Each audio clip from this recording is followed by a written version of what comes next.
threat of disaster is never pleasant. Welcome to the Casual Preppers podcast. These safety measures are essential. The only place for prepping, survival, and entertainment. This will be your source of survival instructions and information.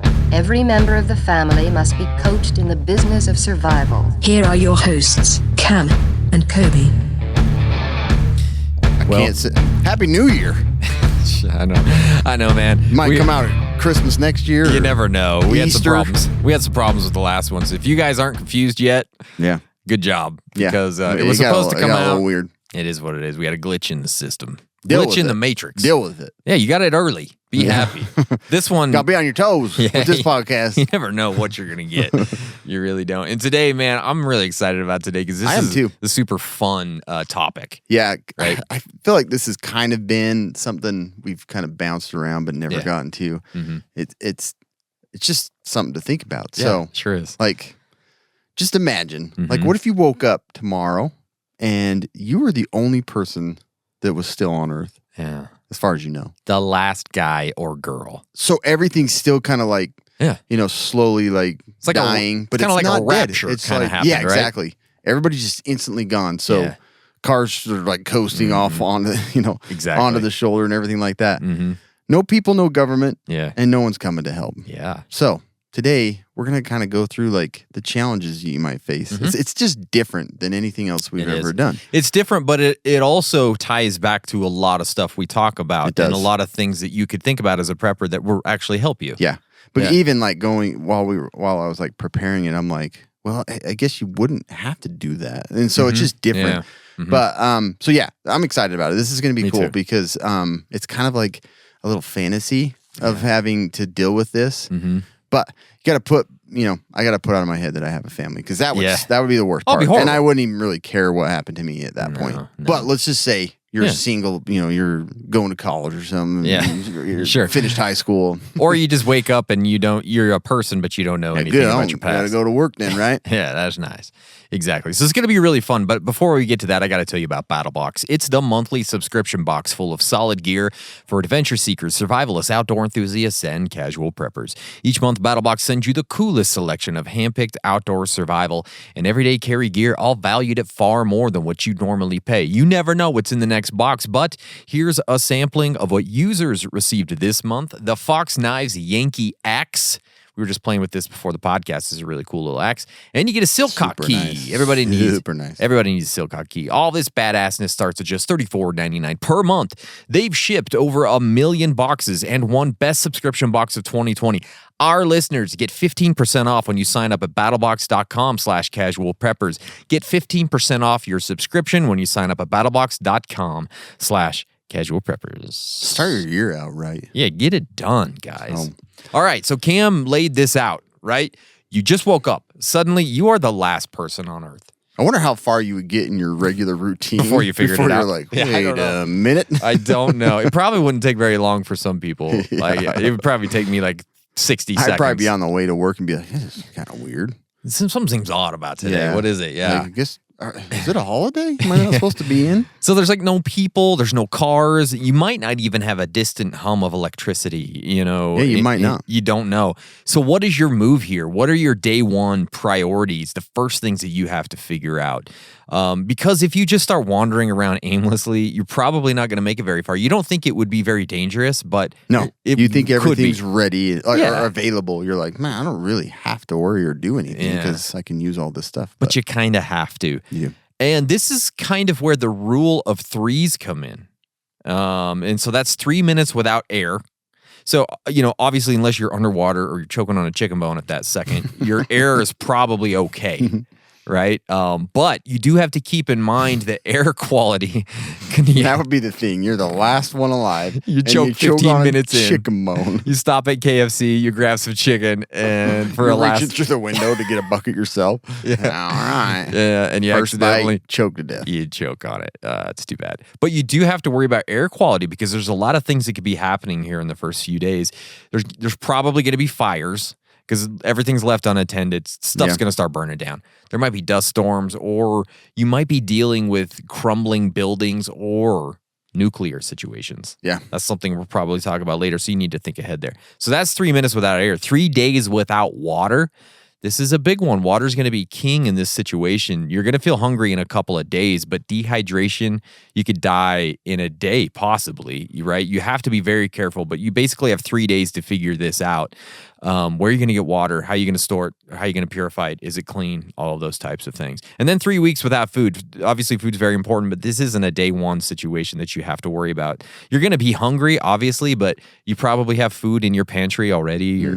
And again, I don't know, we're going to talk about this later, but are you at your house or are you dropped somewhere random on the globe? We don't know. But food won't be like a top priority for day one. Okay? Yeah. So let's go to water. Finding, purifying, safe water. It's number one on the list for a very good reason. You might think, I'm just going to find some tomorrow. No big deal. No, you've got it. You just can grab some water. Like mentioned water. I'm going to open mine. You might still have water pressure in the system, right? You might be able to turn on the tap and get water. Great. That's fantastic. Flush toilet. Yeah, but is it safe? I don't know. Yeah, I don't know if I would trust anything. I don't think I would. As soon as it's gone, I'd be like, bleh. Yeah, I don't know if I'm going to trust it or not. So you might have to purify that water, but it could be water that you could readily get for a while, depending on how long that lasts. You also do have natural sources, obviously, rivers, lakes, ponds, streams, but you're probably going to have to purify all that before you drink it. Just be careful. Here's where I think your biggest source of water is going to be. Look, you're the last person on earth. Yeah. Walmart, your local Walmart or Target is going to have a freaking ton of water packaged. No one else is drinking there to get it. No one else. So I really think this is a great place to start when it comes to your water supply. I mean, you might even say, hey, I live at Walmart now. Yeah. For now, anyways. Like, how long do you think not? one person... Walmart on Wednesdays. Yeah. Thursdays, you're in Target. Exactly. Burger King on Friday. KFC every day, obviously. But you might even say, yeah, this is where I live now. How long do you think one person could live at Walmart from the resources you have there? I don't know. A year? At least a year. Maybe? I don't know. Like quite a while. I think I probably have a ton of water there. Yeah. I don't know. You got barbecue grills, like you got got a ton of everything. stuff, man. Propane tanks. Yeah. Exactly. So I think that's going to be a really good thing, whether you stay there and you utilize that as your source, or you work to bring it back to your home or your home base or whatever that is. Yeah. I think this is a really good thing. And the other humans are just gone. They're not dead. They're not dead. Decomposing That's there the in thing. the aisle. We're not going to do that because that's disgusting and gross, and I don't want to have to deal with the body. No. It's rapture. Their clothes are laying on the ground. Yeah, their spirits exactly. have left in their bodies. You remember? I think we talked about it before, like Night of the Comet. Did you ever watch that? Yeah, I did watch Night of the Comet. So it's like they just they're just gone. vaporize Yeah. with little clothes and some red sand. Exactly. That's exactly what we're talking about. Night of the Comet here, basically. Yeah. Basically. But you may have to purify some water, and that's really, really simple because you do have a lot of resources available. You could just boil it. You got a fire, you got a pot. That's pretty darn easy. Also, you could go find water filters like Life Straws and Sawyer Minis. Most of the time, a Walmart is going to have some of those things. Yeah. If not, a Sportsman's Warehouse or any sort of hunting store or REI is going to have those things as well. So it wouldn't be that hard. I mean, I guess it depends on where you live. Yeah. Because if you live out in the middle of nowhere, it's going to be tough to find those. But I assume you could just jump in a car and drive to those places. So that's some things we can think about. And also, there's chemical purification, whether it's bleach or any other type of purification tabs that you can look at. Again, if the water looks clean, it's probably not, so I would be very careful in this situation. That's just me. I'd also look for things like hydration packs like Element because they're going to taste good and they're also really going to help you stay hydrated way better than just sipping on water all day, right? You're going to get those things that you need as well as water. Yeah. All right, now shelter is going to be the second thing. We got water, but you need a place to sleep, and you don't just want to be sleeping on the ground like a homeless possum or something, right? You could. You could. If you want to. You could, but you have a lot of options, so you might as well look at them and take some of those. So, do you stay in the city? And if you're in the city, some of your best options are going to be obvious. Apartment buildings, office buildings. I mean, I guess I probably wouldn't pick an office building, and homes. Obviously, places that already have like lockable doors and windows and walls and ceilings and beds and all that kind of stuff. I'm sleeping in your bed for sure. First 100% night. First night. Cam's like, look at me, I'm Kobe. gets in my bed, right? Yep. How you doing, Ash? Shut up. Just making stupid ass jokes. Let's see how good he hit his stuff. Yeah. Yeah. What kind of storage does he really have? What kind of weird stuff you got in your drawer over here? Yeah, that's what I thought. You're a freaking weirdo. I knew it. This is a taste gun? No. That ain't that. No. But yeah. So finding. I think the shelter part's kind of hard because you'd be in such a weird state. You're like, I know. Am I the only person for sure? Like you don't know for sure. You don't. You're like, and like, am I dreaming? Like, it might take you like a couple of weeks to like accept that you're the only person. You're like, so you're still just like maybe staying in your own bed. probably staying in your own bed. Yeah. Because you'd be very tempted to go find the nicest house in town. I can't even sleep when my family's gone very well. I'm like, it's terrifying. How you going to sleep when everybody's That's gone? what I'm saying. It's like, I think it would be hard. Yeah. And again, we don't know when this happens. Are you just in your home or do you wake up in a random spot? Who the hell knows? This is all made up. That'd be worse. This is all made up. Guess what? It hasn't happened. Doesn't matter. So anyways, what to avoid in the cities? Skyscrapers. Yeah. I mean, you'd be kind of cool to go to downtown New York and Manhattan and stay in one of those cool. But you don't know what happened that could have like caused structural damage, right? And you got to walk up 120 flights of stairs every day when the power's gone. Yeah. Probably not a great idea, right? You also want to avoid places that have like broken windows or, spots where animals, because we still have animals, and I'm going to talk about that pretty extensively here in a minute. Animals are still around. Kind of crucial to your survival. Yeah, but they could get in or they could be already squatting in somebody's house. I mean, it's not going to take long for animals to be taking over stuff. Anyways, then you also need to fortify this place. You need to lock doors. You need to maybe barricade windows. I mean, maybe you don't. I don't know. Taking over stuff. No, I'm going to talk about it in a minute. Like it gets a little nuts. Dogs driving around. Yeah, for sure. Little dog military. Big old people. Big old dog cat herd that's just gonna take over the whole A town. bunch of feral tabbies now run just like downtown. You know what I mean? Yeah. Not good, not good. Okay, then we could talk about rural survival, maybe wilderness life here. You have some options there. I think you're dumb if you do this, but you do have options. You can go in a cave. A lot harder. I'm just going to go stay in a cave. I got every structure known to man I can live in anyone's house. But I'm going to go to a cave. Yeah. Or you could do cabins. A cabin wouldn't be bad, though. Or you could go to a makeshift debris shelters, like a fort. But I don't know. You're the last person. Why are you settling for a handmade Don't make fort? it hard. Don't make it hard on yourself, man. Go get something nice. But you want to avoid things like floodplains and dead trees and open fields and all those kind of things. But I don't know. And it's like wildfires. No one's going to stop them. No one's going to stop them. No one's going to stop them. So exactly. You probably don't want to put anything in the middle of the forest. And you're not just looking for protection from weather, but you're also looking for protection from animals and bugs and gross stuff, right? Even though you are the last person on Earth, I would still be like kind of trying to keep a low profile. Yeah. I just don't know. That's the thing. Right? Yeah. I just don't know.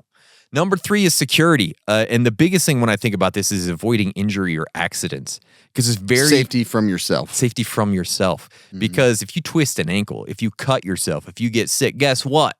Can't go to urgent care. There's no ambulances coming to get you. No WebMD to look up what you got to figure out, right? Is this a cut or is this a sprain? When do I amputate? I don't know. So you need to prevent injury. Watch where you're walking, big dumb dummy, because if you fall and hurt yourself, it's going to be a bad deal, right? Yeah. You could just fall into a manhole or trip on a curb and look stupid even though there's no one there. It's going to be bad. Be careful with tools because like knives, axes, broken glass, top 3 ways people end up with cuts and stuff like that. Because every cut, every scrape, you need to make sure that it's cleaned like right away because infections are bad and you don't know what antibiotics to take. You don't want to have to get to that. I mean, you could probably figure it out eventually, but you got to be really careful. And the tools you need to look at for this is obviously a basic first aid kit. I would have a backpack on me all the time with a first aid kit on me always because you just can't let that go.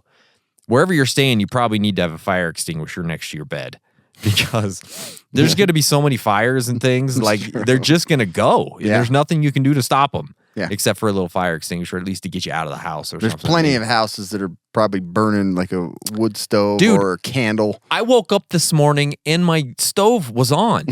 My kids had made something yesterday and they just barely left it on. I was like Jeez. freaking out this morning. So that happens when there's people here. When there's not, who knows what's going on, right? A little tabby cat jumps on a stove, burn and turns One it on. house starts, man. One house it starts, just spreads like neighborhood's gone. crazy. Yeah. And also personal defense, I would probably have a gun on me at all times. You don't know what's going to happen. You don't have to worry about people, but there's a lot of other things to consider. Yeah. Animals, Elk. bobcats and feral elk, like you said. Maybe a buffalo gets in. But a lot of that stuff's going to move into town eventually because it's like. It is. We're going to talk about that. So here's a pro tip here. Slow down. You're not in any hurry. You don't have to be anywhere on time anymore. You're the last person But on there's no cops. But there are no cops. That's true. You go as And no fast one's as going you to pull out in front of you. But an elk. But an elk. And then you dead. And then you dead. And then you did. And then you did. So slow down. Play it safe. Okay. And then there's that classic debate, urban versus rural. What do you do here? In the city, you have access to tons of supplies. You have tons of shelter options. And Cam's going to talk about scavenging spots. We're going to have a ton of those things. But there are some disadvantages, too, because there's a high chance of structural collapses and fires. And you could have exposure to like mold and dust and dangerous, disgusting air in these cities. So you have to be careful there. And then the rural thing, you obviously have advantages there because you have clean air, you have access to wild food, and you have some natural shelters and stuff. But there's also a lot of wildlife. There's some crazy weather, and you're very exposed to the elements out there. If you're going to head to the wilderness, just know what you're doing first. If you're Donnie Dust, that's totally fine. If you're Cam Hardy, don't. Right. Just stay in town because it's going to be a little easier. So some things not to do. Don't panic. I mean, I say that, but you're the last person on earth. You're probably going to panic, right? That's what. Yeah. I don't know. It's going to be so weird. Very hard. So stop, breathe, do something smart, not something fast.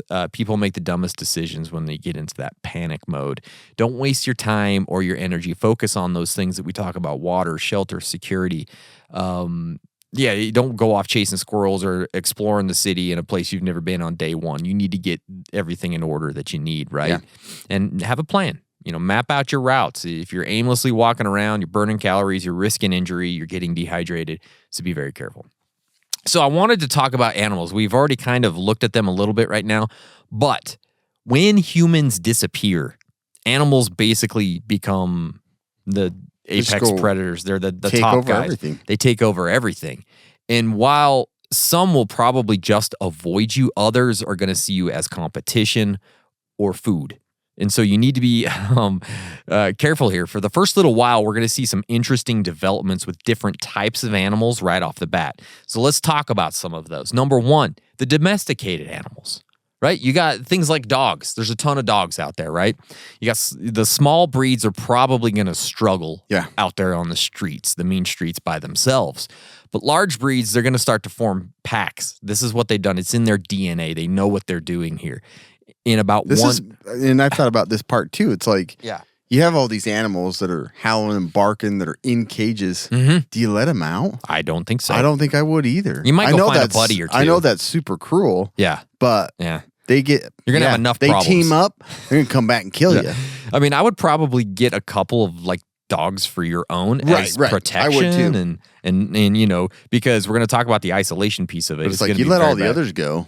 I don't know, man. Treating a bigger problem. So will these dogs be a problem to you in the first 1 to 2 months? Yes. You're going to have packs of dogs, and they're going to be dangerous, and it's going to be scary. Yep. Cats. Get a good male and female. Yeah. Train them both. Then you just keep going with That's right. your... Let's talk about cats. Cats are basically wild animals, even though we've domesticated them. They just go out, hunt birds and rodents all day.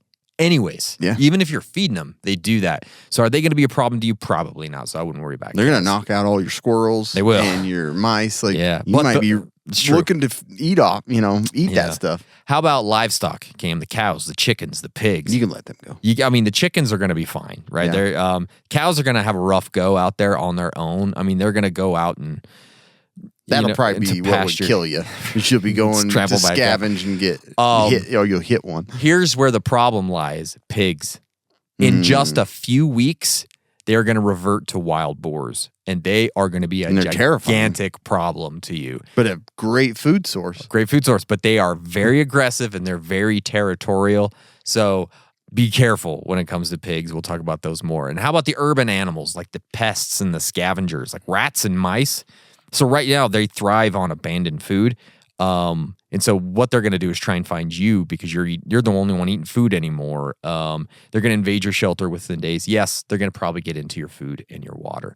Cockroaches, flies, mosquitoes. Yeah, it's going to go crazy. The populations are going to explode. You forget how much is controlled by... Yeah, exactly. Yeah. Is it going to be a problem?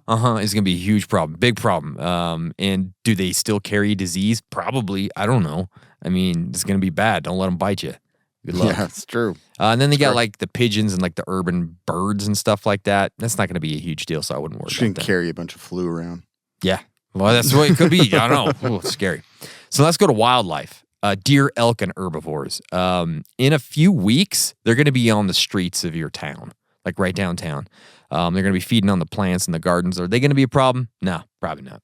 Coyotes and wolves.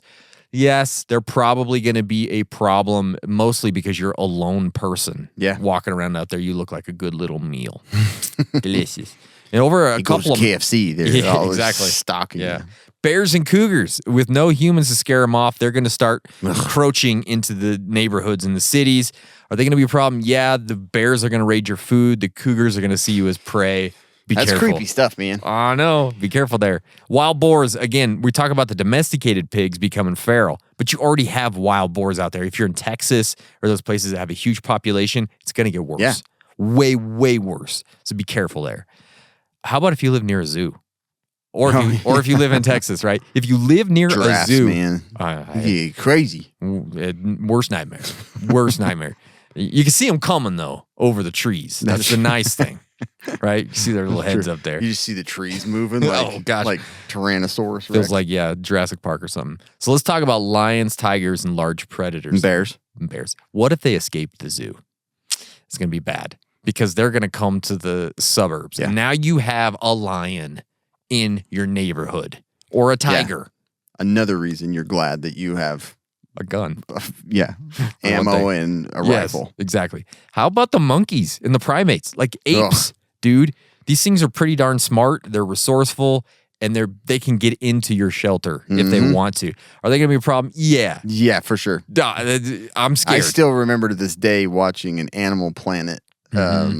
Or it was like an episode on chimpanzees. Oh, yeah. And they like brutally murdered evil. and ate another chimp. I was like, That's you. it's the scariest thing in the You're world. another chimp. Yeah. And you're alone. So I'm a champ, actually. you're a chimp, not a champ. Come get me, chimp. You I'm might a be champ. a chump or a champ. Yeah. Or chump. Anyways. But yeah, it's so weird. No Scary. humans, Think but about you've it. got to deal with all this other stuff. How about elephants, rhinos, and Yeah. giraffes? And they're tough. Are they going to be a problem? Probably not so much, but the elephants could be wreaking havoc downtown, you know, like breaking pipes and phone lines and electric wires. Who knows? Stomping everything. Yeah, it's going to be a bad deal. So how fast do these animals become a problem? So the first 3 days, the things you're going to really have to worry about are rats, cockroaches, and mosquitoes. And then your abandoned dogs and cats are going to kind of be out too. But those first 3 days, that's going to be your big problem right there. 1 to 2 weeks, you're going to have to worry about the coyotes and the deer and the feral pigs. And then the dogs at this point, after 1 or 2 weeks, they're going to start forming packs. Yeah. Dude. Such a funny thing to think about. I but know. It They would will happen, yeah. Yeah. 1 to 2 months, here's where like the wolves and the bears and the large predators are starting to move in because they've figured, they're not seeing people anymore. So they start to like move out They of their got all regular kinds territory. of stuff to eat. Yeah. And then the feral pigs become like a gigantic threat at this point because they're just going wild. 6+ months, and this is where your zoo escapees are the new kings of the jungle. So Yeah.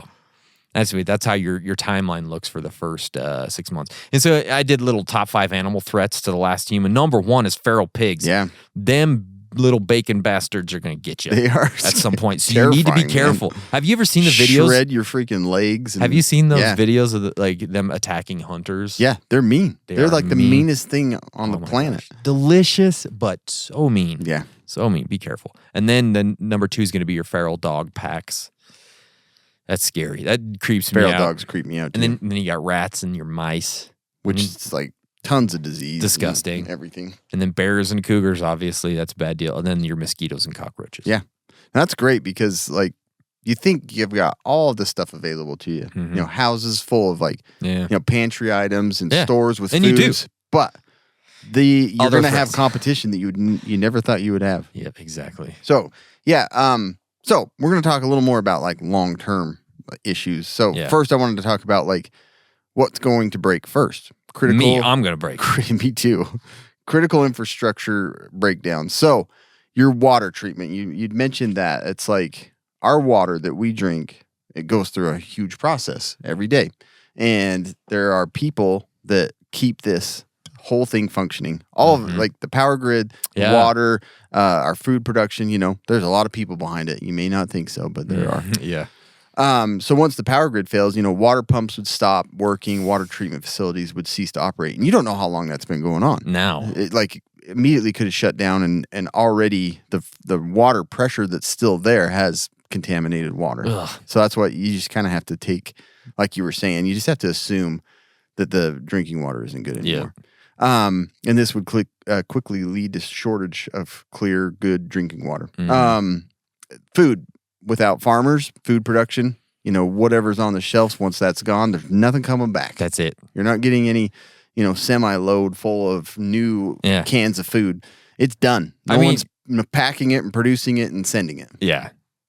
And so food is available. You'll have a lot to work with. And that's why it's super important that you kind of gather these things early on in a location because like you were saying too, like pests, environment, swings in temperature and stuff like that is going to make it spoil faster. Like you want to get as much as you can. I was just thinking like during this, it's like you probably should hit up your fast food places if you want that because it's gone in like a day or two. It's going to be spoiled real quick. Like, get that last Whopper. Yeah. You're going to have to go make it yourself. Yeah. But And it might be ready. Yeah. I mean, if you have power for a while, I don't know how long the power you might get a little bit, but it's like gather your most important supplies, water and all that stuff, but then you can go back and enjoy some before it's gone forever. You might have a couple of weeks because if the freezers are still good, then you could pull them out. And some facilities have, you know, automatic generators that kick on and they'll run on their own until I doubt they run Burger out of fuel. King does though. They don't. I doubt I don't think so either. No. And so, that brings me to electricity. And that's pretty unpredictable. Like how long is power going to continue where you're at? Like where we live here, we have a coal plant and that's probably going to shut down super fast. I think so. Within a few hours. Yeah. And then you don't have any fuel or you don't have any power. Power plants that need fuel, you know, wherever you're at, obviously, and repairs are going to shut down. Nuclear power. So I actually went into this pretty deep, not on here, but looked up to see, like it has fail safes. If there's any slight change in a nuclear power plant, it goes into its own shutdown. But that shutdown saves several weeks of having fallout, or not fallout, but contamination and radiation spread. But eventually, as high tech as some of these facilities are, like if the rods and all that stuff are continuing to heat, it's going to spread. Yeah. So if I were living close to a nuclear power plant, I would get out of there. I would get a map of all the nuclear power plants. I would collect as many things as I could and get as far away from it. Exactly.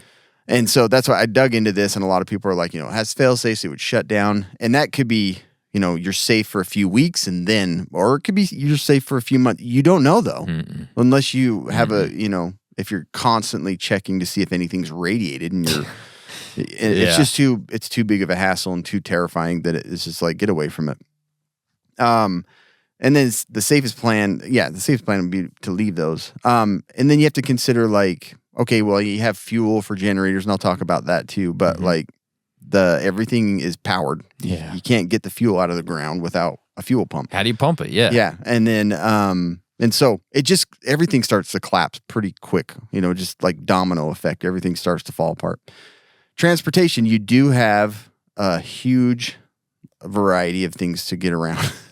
Anything you want, pretty much. And so like, if you're starting to consolidate things, man, I'm getting in like a Sprinter van or like a semi truck, like the Coca-Cola truck, and just filling it full one of Coke and macaroni and macaroni, and then I'm getting the water. Exactly. But it's like you have all the time for, you know, the first few days of learning how to drive one of those things, but you can sure transport a lot way quicker and a lot further.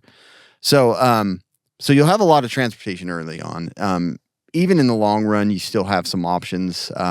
Fuel is going to go bad, but there are natural gas powered vehicles and stuff like that. So, but bicycles and horses and things like that. Electric vehicles, can you find a way to charge them? I don't know. Yeah, you could very slowly. Very slowly, yeah.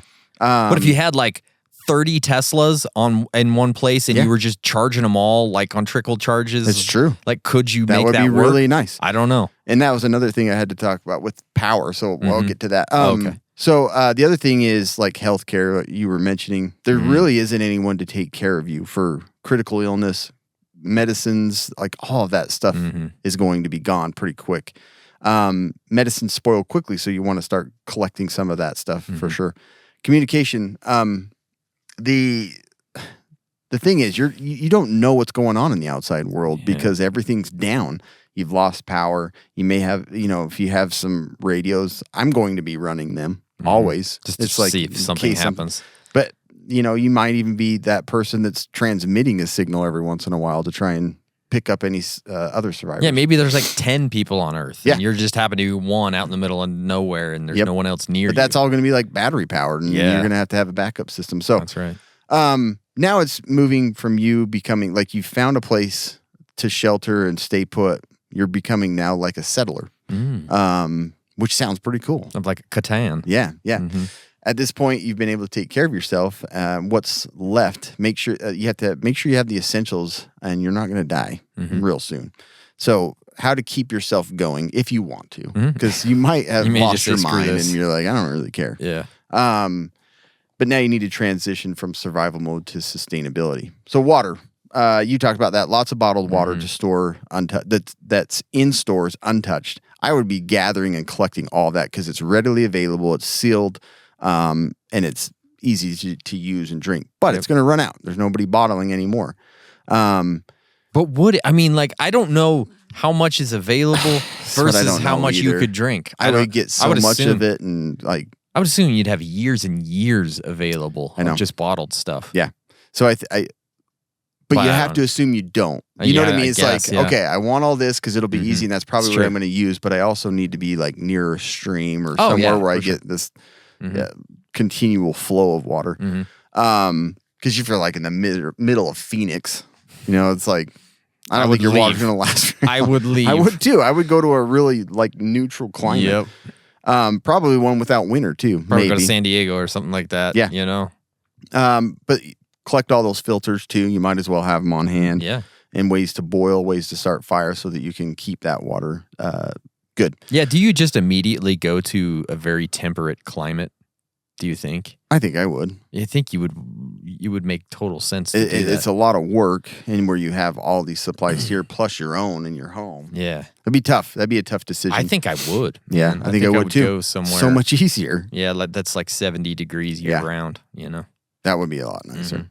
Because winters here, man, and even summers are brutal. Yeah, it's not easy in either. You have like 2 months of easy weather here. Yep, that's it. And so, considering setting up longer term things for food or for water, rain catchment, like I said, being near a river and stuff like that to collect and filter, but you are going to have a lot available still. Yeah. Then food, canned and packaged foods from the grocery store. How long do they last?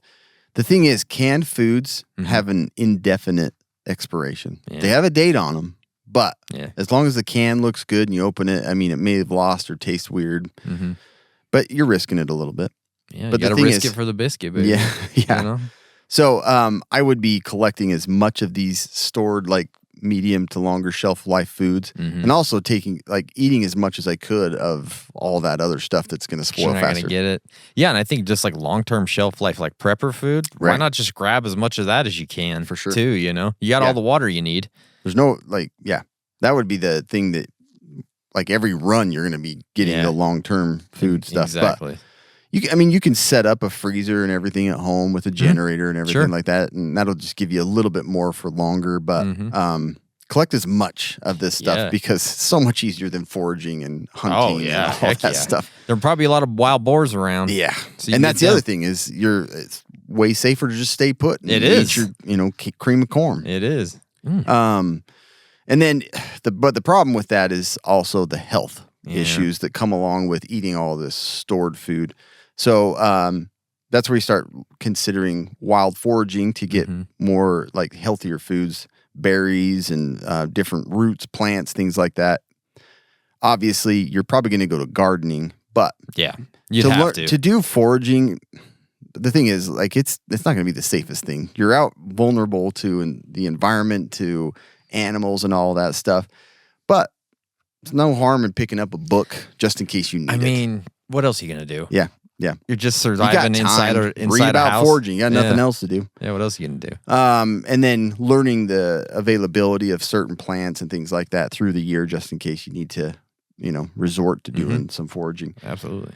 And then plant identification in the area that you're in to know what's toxic and what you can't eat. You never know. You might have to resort to foraging, and I would be dead instantly. Yeah, it's like just thinking about first thing I would eat would kill me. Just thinking about it, I'm dying already. Yeah. Sustainable harvesting, harvest plants in the way that you can like heirloom seeds and things like that are super important in this. That's probably the only thing that I do have some skill in, but not the seeds, man. I still don't even know how to prepare. Like, you just dry them out. Like, that's where you also are going to resort to like collecting books. Well, and then it's like you can make your whole yard front and back a garden. You just live in the cornfield. Yeah. So, learning ways to preserve food for longer. Yeah. Like, you do have that store stuff, but it's like anything new that you're starting to collect and grow. Like, how do you store it for even longer? Yeah, you can go down and get all the canning gear you want for free. Yeah, it's true. You know? Yeah, all the bottles and everything are right there. Just go get it.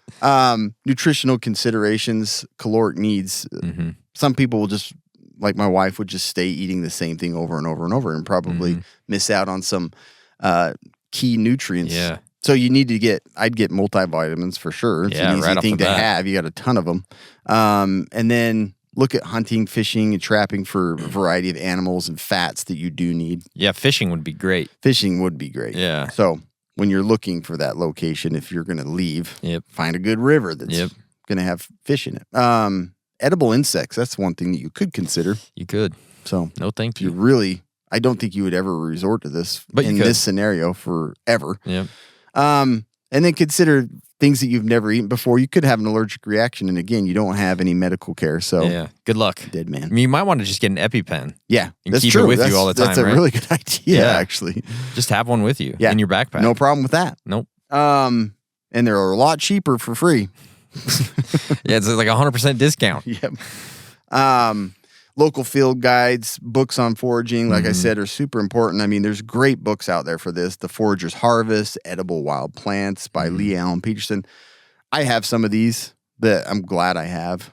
But I ain't yet. They're just there probably just not going to use them until everybody else gets raptured. But yeah. Then but gardening's super important. You got a whole bunch of seeds to choose from. Yeah, sure. It's like aisles and aisles of seeds. Just go down to Lowe's and get it. In IFA and in all these areas. I would, gather a bunch of those and like start growing stuff right away. Why not? And do you think, I mean, would it be an idea to run down to IFA, get all the chickens and the chicks? Go pick up some It's chicks. really not a bad idea. And bring them back to the house. You've got all the like chicken coops and beehives and all that crap. Anything that you could want. start. Like chickens would be the easiest. Just you let really them roam. become a homesteader pretty quick in a very cheap manner. That's what I would just go get all the chickens I could, let them roam around, give them a coop for night. You'd have eggs and chickens. And it's a great idea. Jeez. Yeah. Easy. It's just like get your water, get a bunch of like canned foods and all that stuff. Then start looking at, you've got livestock and all that stuff. You might as well start doing that. When you look at nutrition, like those gaps that you're going to have eating all this, like, prepper food, the eggs are going to fill like 90% of those gaps. It's true. They are like almost perfect. Yep, exactly. Hunting and trapping. If you're very good with it, I mean, it could be a good, pastime, something to do. It might get actually really easy. Thin out some of that herd. You could be shooting from your upstairs. window. Yeah, upstairs and just get them that way. So firearms are super important. And with hunting, it's great because, stored meat and things like that, if you learn how to smoke and store all that, it gets you just so much more. Learning how to smoke. Yeah, smoke meat and dry out meat. Yeah. But then you also get other items from the animal, leathers and things like that. Sure. But you can go pick them up from the store too. So exactly. Yeah. Probably don't need Who to resort cares? to that. Yep. But there's a huge danger in hunting. Obviously, you're leaving the protection of your shelter, and the animals are just getting crazier and crazier. You got chimps swinging from the trees. You got giraffes busting through, rhinos. You got feral cats. You got a bunch of teaming up with wolves apes. and dogs. Oh man, dogs and cats living together. I think Mass hunting hysteria. from your window is probably That's the the way to do best it. approach. Or set up some traps out in the yard or something. Yeah, you know? trapping is a really good idea. Heck yeah. Now talking about power. Yeah. The power has gone out. So what ways are you going to turn the lights back on? Yeah. Dude, I'd be getting my tons of BioLite generators. I'd give me my BioLite Solar Home 620. Oh yeah, for sure. I'd have like 2 of Dude, those at the house I would go to like Harbor Freight and pick up all their solar panels and all of that stuff. right away. The downside, batteries don't last forever. No, they and do all not. solar has got to store into the batteries. So you've got to consider other ways of generating power. So you've got your regular gas powered generators, which is great. Until 6 months down the road when the fuel's bad. Gasoline will go bad. Yeah. Propane lasts a lot longer. Propane. And propane's going to last a lot longer. Protein is the best. And really. then you've got natural gas, which is like, it can store forever. But where do you find it? How do you How get much do you, Yeah. So, but once those things run out, then I'd be looking at solar powered to run things in batteries. And Maybe a turbine. yeah. And then you start looking at turbines and wind powered Got the R there. items to just kind of continually generate power for your home or wherever. The other thing is EV cars. Yeah. They are generators. They So are. like you were saying, if you drive all of these EV cars to your house and you have a way of like trickle charging them with solar powered or generators, I mean, you got a whole bunch of batteries. They can put out like 4,000 watts or something. I mean, you can start about anything up with them. For sure. And you can drive it into town. Exactly. That'd be the way to go. So I think the EV long cars term. are a great battery source for How long long-term energy. Do their batteries last, though? That's I don't know. So everything I've read is like, they say like 10 to 15 years, but most studies are showing even beyond that. So Like you get 20 years 30 probably. years, yeah. So you'd probably be okay. I And wanna be for dead by what the you're end of it. using it for, it's not like you're going to be traveling 300 miles, you know. There's probably 9 electric vehicles in our town. So we can just go get all of Exactly. those, go figure out where Exactly they're right. at. Yeah. Yeah. But they do have their benefits as a survivalist. 100%. Because you can use that battery power for a ton Heck of things. yeah. It's pretty cool. And then cars are also generators. For sure. So You would utilize those at the beginning. Yeah, you got to pull a bunch into your. Yeah. Look like you're having a party at your house. Just cars and cars. Figure out how to figure out biodiesel or something too. Exactly. You know, you'd have time. So What else are you gonna do? transportation. Obviously, again, you have vehicles to travel around. You got motorcycles. You got bikes. And you got your feet. Giraffes. Yeah. So Get a giraffe. get a giraffe. Exactly. You can make it. You can see about everything when You you're can up on make a that giraffe saddle pretty Yeah. easy, I bet. You know, thing. I don't want something up on its neck. the hard part is Just the like reins because on the a reins. pouch that I'm sitting in, The almost like the Yeah. crow's nest on Yeah. a boat. You just get really, really long reins. They're like Yeah. 100 foot long down there. You That know, would be pretty sweet. that would be But awesome. man, you can see everything. Oh, Move be quick. so cool. What would you name it though? That's the problem. I don't even know what to name a giraffe. Name a giraffe. Gary or like Jeff. No, Yeah, Jeff. Jeff Jeff would be the the giraffe. easiest. Jeff. Just name him Jeff. Jeff the giraffe. Jeff the giraffe. But yeah, you can utilize any form of transportation. Basically, it's all available to you. Yeah. Sure. And again, Winston the giraffe. Winston's a good name. I don't know. Mr. Belvedere. I forgot about that movie It's a show. It's not a movie, but it's great. or a Yeah. show. Yeah, I Yeah, forgot about that show. And then again, just making. I just want to mention like the health and meds. Yeah. Most like bandages and band-aids, all that stuff's going to last a long time. Yeah. Alcohol, sanitation supplies. But like medicines, man, I would be going through those pharmacies and collecting as much as I could to store in the basement of my home. And then find like the Terrascon Pharmacopoeia or whatever, so you know what you're using and what it's for, right? Percocet, that's all you're getting. That's all I'm looking Percocet for. and Xanax. Yo, Percanax. You get a couple of So those. yeah, I mean, you ride can your also giraffe have to fun town. with those things. For sure. So, you might as well. Not What else are you gonna do? only, yeah, you can get ketamine and go crazy. Because this is what I want to talk about next is the isolation problem.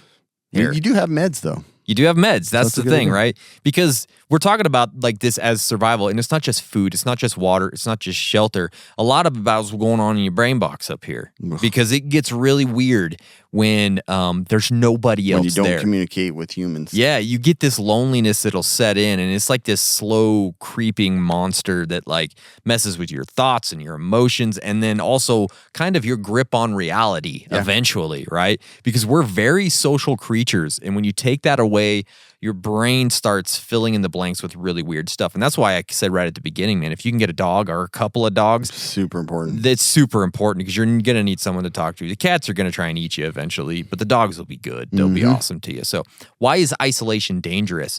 One of the things, without social interaction, your mind loses sharpness. You forget really simple tasks that you're supposed to be doing. Your decision making gets much worse. So you have to be, And then you become president of the United States. and then here you are. Welcome. Yeah. And then you get inaugurated. It's really great. You also basically are the president of the United States at this point. Yeah. Of the world. I'm gonna go get sworn in as soon as I can. I'm king of the world. Exactly. I'm going to Washington D.C. and I'm having my inauguration.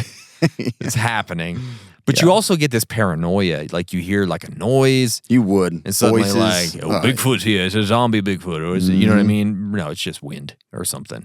You start to get We're starting thinking hallucinations. of who like knocked out all the people and are they coming for you? It was the aliens. Ugh, Exactly. go crazy. In extreme isolation, like things that happen to sailors and Antarctic explorers, it can cause them to like hear voices or see people, hallucinations in the distance. Your brain starts looking for something, anything to interact with, so that will happen. You'll also get a loss of motivation. So this could be something you'll come up against without like that sense of purpose, without a something you need to do every day. Every task is like 1,000 times harder because like, who cares? Like, what does it matter? Right. Yeah. So you have to be very careful here. There's no pride. You don't care. Pride. Who cares? Who crap? I got a giraffe. I need nothing else. There are some real world examples of this. And one of those is astronauts. Like it's really cool to float around in no gravity in space. But when you're stuck in like a little tiny tin can with no fresh air or natural light, you get jacked up. Yep. NASA has done a lot of studies on this and like how to prep their astronauts for like Mars missions and stuff. They'll run test missions in the desert research station here in Utah and underwater labs because it's bad. It's a thing you have to deal with. There's other like survivalists or long distance sailors that come up against this. They'll see like boats in the distance, hear voices, and they'll jump overboard and they die. And they drown. Mermaids. Mermaids start showing up. Merman. There's like Antarctic researchers already talked about that. And also like prisoners in solitary confinement. It's like the worst thing you can do to a person. It just jacks them up to no end. So how do you avoid this being the last person on Earth? Well, the first thing you can do is create a routine. Mannequins. You got to get mannequins. Exactly. If there's one thing that astronauts, survivalists, and military vets will tell you, it's this: stick to a routine. The brain is just centered around some sort of a structure, and it loves it. Wake up at the same time, have tasks you do all the time, even if it's really stupid, like clean up the floor, organize my gear, mow my lawn every day. It gives you something. It gives you a routine, something for your mind. Though. Yeah, exactly. Your brain really does like that predictability, and then you're getting like these little small wins every day. It's just really good. I like that. I did something good Keep doing today. that. Exactly. I like that. Also, you can create some joy and some distraction, some entertainment, something to look forward to, right? And whatever that is, it's hard. It's going to be hard here because you can't go hang out with people, but books, music, you might even be able to figure out how to rig up a movie. Go bust a bunch of windows. Go bust in windows. Yeah. Even little projects. Vandalizing would. Oh yeah, like for sure. It brings something out in everybody. Yes, exactly. So there's some things that they say that you can do to avoid cabin fever or to keep yourself connected to reality, and some of this is really weird. It says to avoid this, visualize people in your brain, which is really interesting. So it actually helps to ground you back to reality. So that's one thing you can do. Writing down what happened each day, even if it's super boring and nobody cares about it, but it can help you to keep here in reality. So those are a couple things that you can do that's a good idea. to help do in it all this the time. situation. So like, what does this matter like for preppers? We're not going to Mars. We're not going to the Antarctic.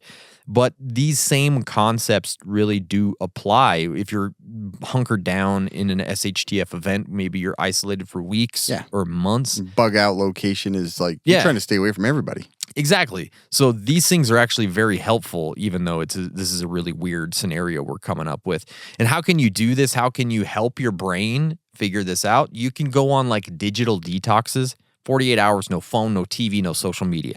I know most of you will die, but you won't, okay? Yeah. It's going to be good for your brain to be bored for a few minutes. That's a big problem for people. It's a huge problem. You can go solo camping by yourself. Don't take a phone. Don't take a iPad to watch your show at night. Just you and all the wolves. All the wolves. I'm such a coward I am when too. It comes to that. But it's something you could do to kind of help with this situation, right? We're too close to Skinwalker Ranch I know. And Bigfoot sightings that I'm going to go do this. Exactly.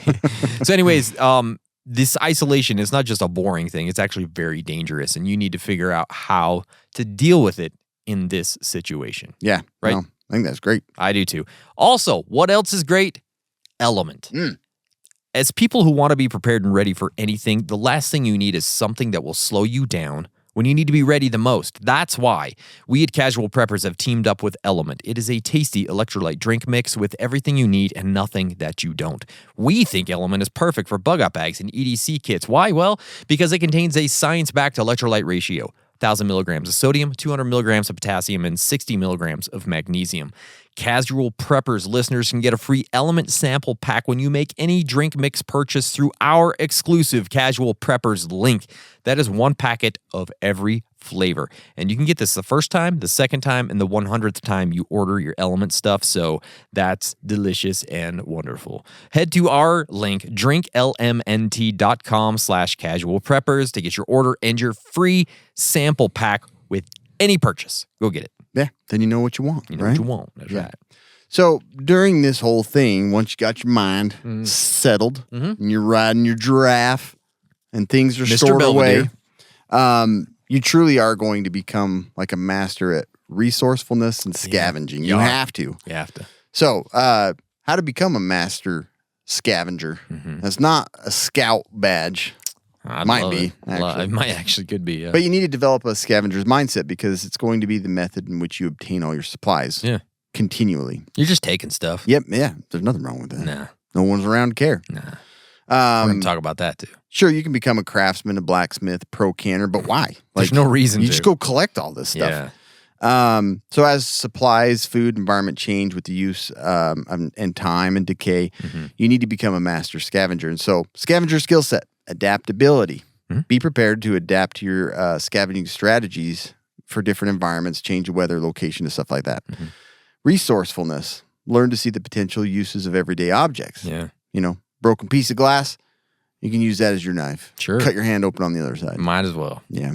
But no, beyond that, like utilize the gear, multi-use items and things like that. Observation, pay close attention to your surroundings. Like understand where you need to make markings and stuff of where you've been and where you what you've gone through, what's there. Just write it all, spray paint it on the outside of the house. You know, you can do whatever you want. Do whatever you want. Doesn't matter. And then obviously efficiency. You don't need to be doing this at all times. Like learn to collect and keep things in one place so that you're not every day is like, hey, I need a can of food. I'm going to go walk down to Walmart again. Yeah. That's what everybody does already. Yeah, it really is. But like, it depends. Like if you're staying in a small town like ours, you could almost have a map and then you start scavenging That's exactly from the middle what you're out gonna or need to something. do. You know what I mean? Yep. So I've already got this whole block, nothing left there to deal with. Look and then at you move on. master I don't know. I already figured it out. Yeah. I'm just thinking one of my brain box. Yep. So let's talk about some of the best places to scavenge. Obviously, you probably are in a residential area. Probably. So hitting up those houses, people have food storage in the basements, things like that. Like it's the easiest place to collect and it's the shortest distance to take it back to your Exactly. to your home. You know, food, water, tools, clothing, bedding, medicines, like all of it's there in homes. Yeah, I'm giraffe And stuff. That you might giraffe need. stuff. Yeah. Giraffe supplies. Giraffe accessories. Yeah. Right.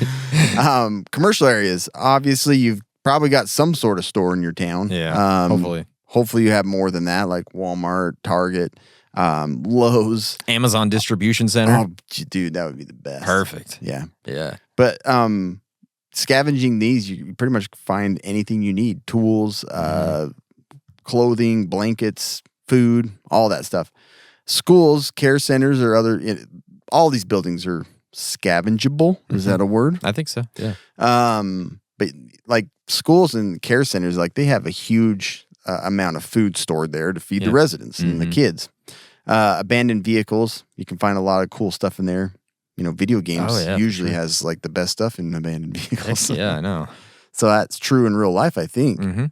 But siphoning fuel, using the fuel, you just drive the car over to another one, get some fuel out of that one, drive the car, do whatever you want. Who cares? But there's a lot of tools in there too for repair of vehicles and all that stuff.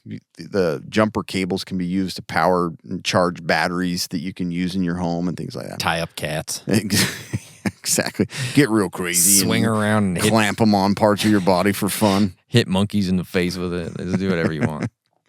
Yeah. You'd probably run a... Yeah, never mind. I was like, the power would get weaker the further from town. I was like, you can daisy chain them all together, but I'm like, by the time you get to your house, you can maybe turn on an LED bulb. Maybe.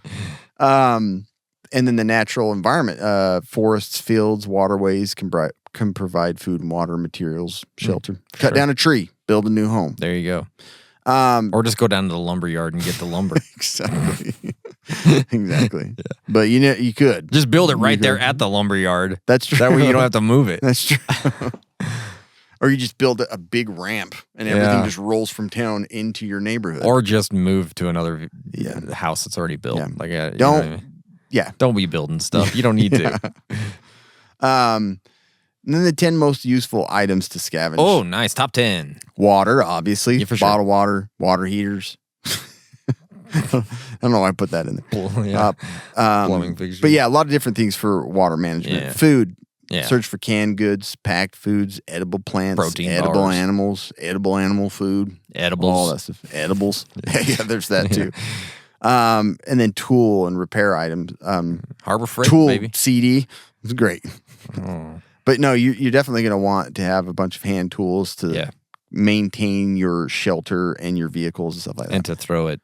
Exactly. Monkeys. Yeah.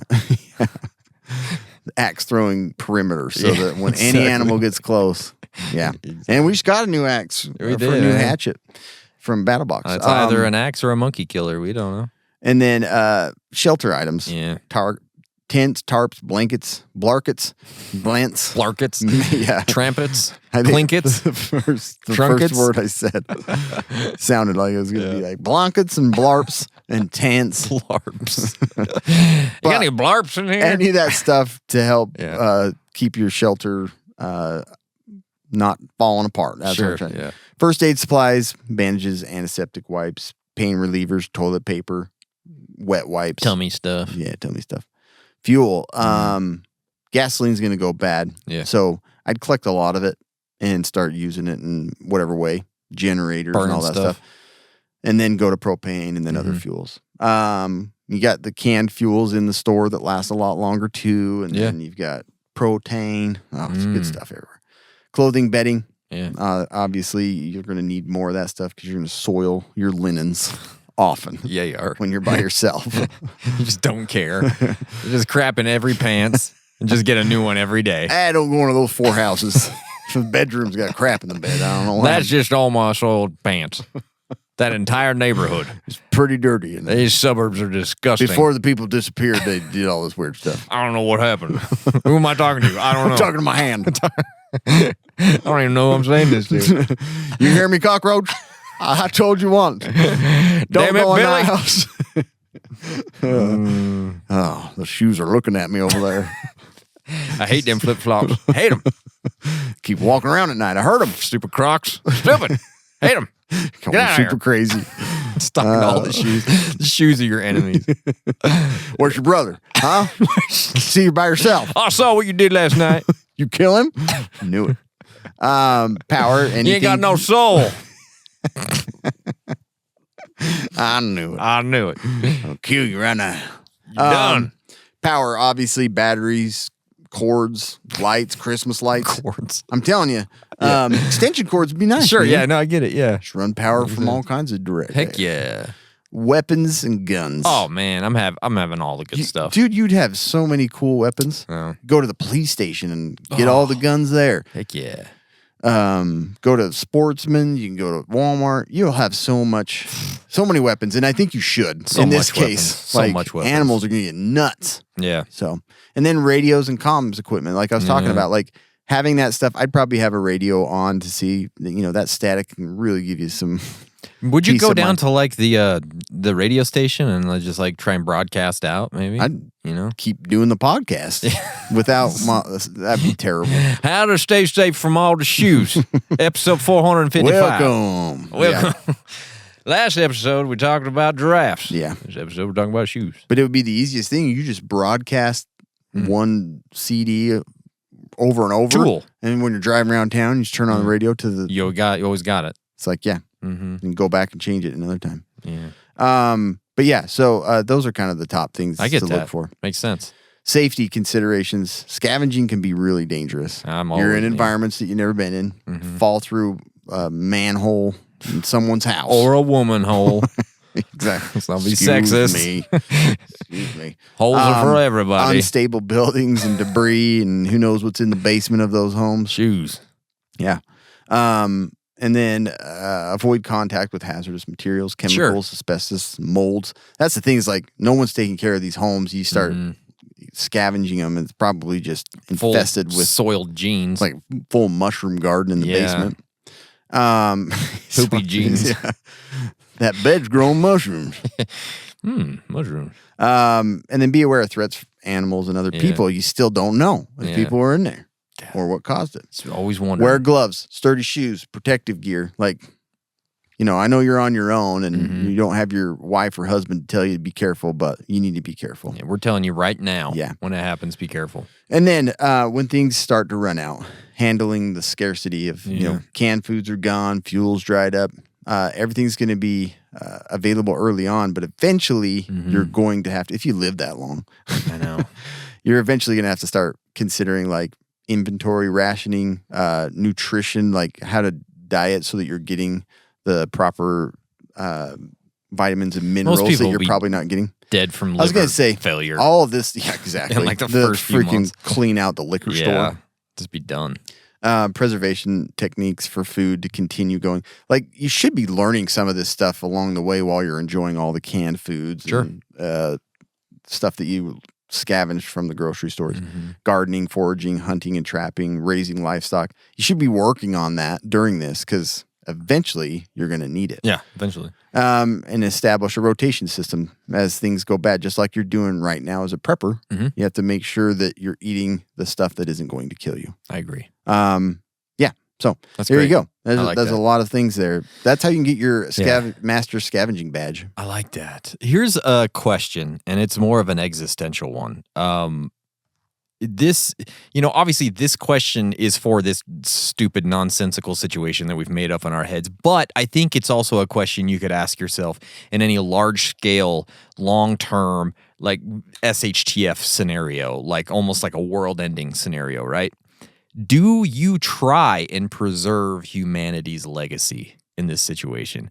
Do you spend your time somehow carving messages into stone tablets or recording audio logs or leaving notes for future survivors? Or do you just say, like, I'm just trying to live, right?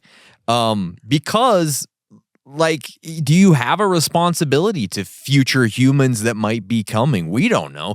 Are you just surviving for yourself, or are you thinking there's a future for humanity here? Maybe there are other people and I need to leave them some sort of a knowledge, in this situation.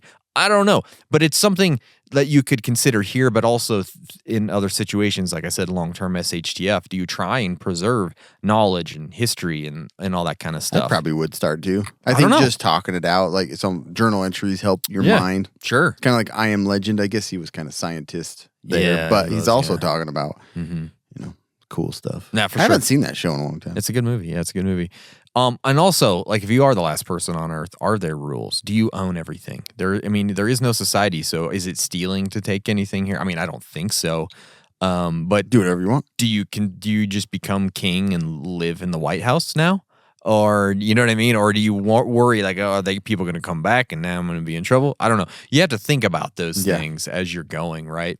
So what can preppers take from this? That would totally be my wife. Can't take any of this. I know, huh? I won't bust a window. Yeah. It's like, I know. It is weird. it could be somebody else. But it is something that you should consider as a prepper, someone who wants to be prepared. How do you look at these types of situations? Mm-hmm. It might not be last person on earth, but it could be the last person in your neighborhood or your town or something like that, right? That's not completely out of the question. So you look at those, role play these dilemmas in your head and kind of consider, how do I look at these more existential type questions when it comes to these sort of scenarios? Yeah. Just something to consider. You had me at role play. I did, 100% did, Yeah. didn't I? You're like, Dungeons and Dragons? Or, yeah. that's why for role play. Yeah. Yeah. Just by yourself, just wearing like someone from a nearby town shows up and you're just in like armor. Full armor. Busting a bunch of Yeah. windows out on a giraffe. Exactly. What are you doing? This is I've been here by myself for a long time. Someone's Okay. got to AI this situation and get a photo of us on a giraffe. Yeah, it's true. Full armor. You So can do what are some of the practical takeaways that preppers can think on? For Yeah, and this? you'd mentioned like isolation training is important. Yeah. Something that you have to experience and try to realize how difficult for one, and just to kind of understand how you would keep yourself sane. Yeah, sure. Short-term retreats are one way you can do that. Yeah. Look for an organized retreat that focuses on solitude and introspection. I mean, there's a lot of stuff that does this weird There is, stuff, yeah. right? Yeah, And then solo camping. yeah, like we talked about. Go and scare the bejesus out of yourself. Camp by yourself. Some people do this totally without They like it. question. They love it. I'm a type of person that has coward, to man. be with someone to enjoy an experience. I am too. I'm 100% that person. You wouldn't think that from me because but it's like all about my family or having one of my kids with me or Exactly. something, or a friend. I'm that way too. Mm-hmm. But I'll tell you one thing: if you do decide to go solo camping and try and experience this, guaranteed someone's going to show up. Oh, for side by sure. side, somebody For sure. off roading. What you doing out here? Hey, what you doing? So Yeah. you're never going to get a full. No. Actually, you're going to want this scenario to happen after And it you won't. try it. And it won't. Sensory deprivation. So there's some real crazy stuff. Like you can do float tanks I'd love and to try dark one of retreats. those. I want to try a float tank, and that's where you're We have just some like, in town. yeah, we do, right? Mm-hmm. Yeah. Sure. These environments minimize external stimuli, promoting deep introspection and relaxation. I'd probably freak Because you out. need to learn how to do that kind of thing when you're in this scenario of like, is there, hope dies and you're just kind of like, Yeah. there's no love.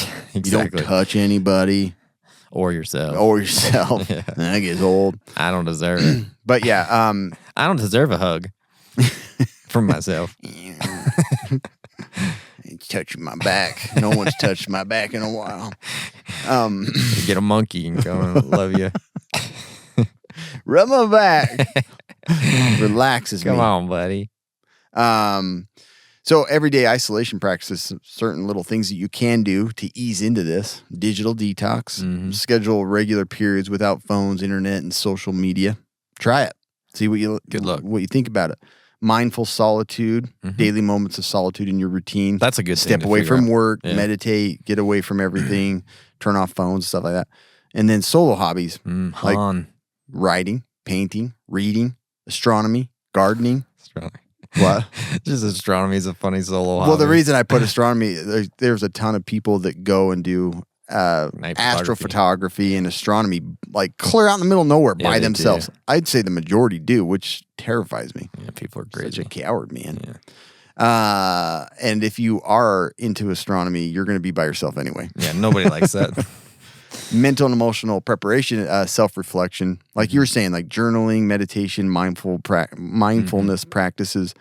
Like those are some of the things that you are going to want to continue doing during, if this ever happens to you. If it does, there's nothing for you to, tell anybody about. So I hope it's fun for you.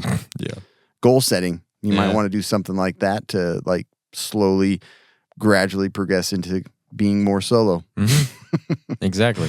I've been trying it for years. Mental health. The one thing about all of this, and we've said it before, it's like if you're already experiencing some mental health problems, you should seek medical attention and get these things sorted out now before this happens, because this will be the end of it for you. You're dealing with cat hordes and monkeys and, Right. and riding giraffes. It's not the time to figure out Right. your mental issues. Right. And other things to learn from this are those do-it-yourself skills that you can start learning now, starting with the basics. Talk about primitive skills, like go get Donnie Dusk's book, right? I forgot the name of it. Or better yet, hire him out to go with you for a week. You know what I mean? That you'll learn so much more that way. Do it. But yeah, those skills: fire making, shelter building, water procurement, foraging. You can take workshops, like I said, and that's where I had that. Donnie Dust. He also has a book, Wild Wisdom, that goes through a lot of these things. Super good. Yeah. Join a group or community online right now. Facebook. Casual preppers. Yep. Practice at home. You can make cordage, craft tools, like start doing some of those things just to kind of learn how to do them, get a feel for them. Being the last person on earth at home. Yep. Tell everybody to leave. Yeah. And there is a good way you can do that. You can make your wife mad and you will feel like you're in isolation for a long time. It's true. Like she's right there, but you can't talk to her. Nope. Super weird. So you kind of learn strategies to ease yourself back into it. Go on primitive camping trips. Yep. You're talking about doing that this next summer, right? Possibly. With your dad? Possibly. Padre? And yeah, that'd be cool. But most important idea to all this that we've discussed, in this scenario, think like you're the last person on earth. It really is going to train you to be completely self-sustaining and self-sufficient. Yep. Which is the whole purpose of this podcast. It is. Like, that's all we're trying to do. We're trying to get you to not rely on other people all the time and the government and live day to day by going to the grocery store and stuff like that. Yeah, this is mostly just a fun thought experiment that has some really practical things within it. Exactly. And it's just fun, obviously, to talk about. Cam, I did want to ask, what are the craziest, the weirdest, the dumbest, stupid things that you would do if you were the last person on earth? I didn't even think about What that. would you do? I'd for sure try out a bunch of vehicles and just I would probably do some demolition derby stuff. For sure. I know that's stupid. That's not very smart. But I've always seen those videos where it's like you ram something and you just take your hand off the steering wheel and let Just it go. Yeah. I really think the first thing I would do is go through my neighbor's house and just see what weird crap are they into. Yeah. Do you know what I mean? Yeah. I think the curiosity would get the better of me, and I would just be like, I'm it going through would all keep your you houses. super busy. Oh, for weeks. Of like, man, you were into that stuff. Well, you weirdo. Yeah. No, that's a great one. I That think really I would is. for sure do that. You know what I mean? Yeah. Or just take a car and drive through a mall or something like that. I would break a lot of stuff. Yeah, there'd be a lot of broken I'd be stuff. breaking tons of things and shooting windows out. Stuff I wanted to do as a kid but never got to. Maybe camp out in like an IMAX Like just theater. trying all kinds of guns. Oh, like yeah. if I had grenades, I would be like throwing them in other houses and not my own. Drive to Area 51, break in. Yeah. That's You know true. what I mean? Go find Right out all away. these secrets. Yeah. Camp like on top of the Great Pyramid. Yeah. Or something like that. Go to CERN, turn it up to 11, see if we can make a black hole. Do you know what I mean? Yeah. Just like go nuts with it. Yeah, you could do a lot of cool stuff. You definitely could. Anyways, Yeah, there's a million things tons that I of would fun do. stuff. Tell us what you guys would do. Come and let us know. Please do. Today's podcast is brought to you by TacPack, the only tactical subscription box with useful professional grade stuff inside. Use our code Casual Preppers and get a free $70 machine-made part from Next Level Armament. Go get you a TacPack. If you had some TacPack at the end of the world, it'd be pretty cool. If you're the last person on Earth. It's a good one. It is, yeah. got a lot of We good also stuff. have the latest battle box, Cam. We do. Let's look at that real quick. Because there's some really good stuff. We've already talked about the axe that was in there, and that was pretty freaking The cool. axe is awesome, It's Ian. a bad axe, I'll tell you that. In the basic box, we have a Mountain Ops Electrolytes Stim variety pack. Ooh, stem? Yeah, Stim. Straight to mouth. Straight to mouth, baby. consumption. How about the Tactica EDC mat? I know. Kobe wasn't very excited about this. No, I but think it's cool. I'm actually pretty excited about this. Very cool. Little organizer. Yeah. Keeps things from slipping around. And then we got the Tactical Sill Cock Key. I hit that cock a little too hard. Sorry. Yeah, these are great. These are Throw awesome. them in a pack. backpack. Then in the advanced box, we have the Work Sharp Combo Knife Sharpener. Yeah, baby. Speaking of keeping things, Yep. Gotta have that. Then we have the going. Yankee Axe by Fox Italy. This is a beautiful little axe. It's more like a hatchet. It's if more you, like if you a ask me, hatchet. but they do call it an axe. yeah. But at the that thing, leather like I sheath, said, man. the wood is like kind It's of the wood that makes it good. roughed up a little bit, so you got a good grip the whole way through. Exactly. And then in the Pro Plus, we have the K-Tac Karambit, designed by Doug Marcadia. Karambit. So use our code Casual Preppers and get 15% off your first order.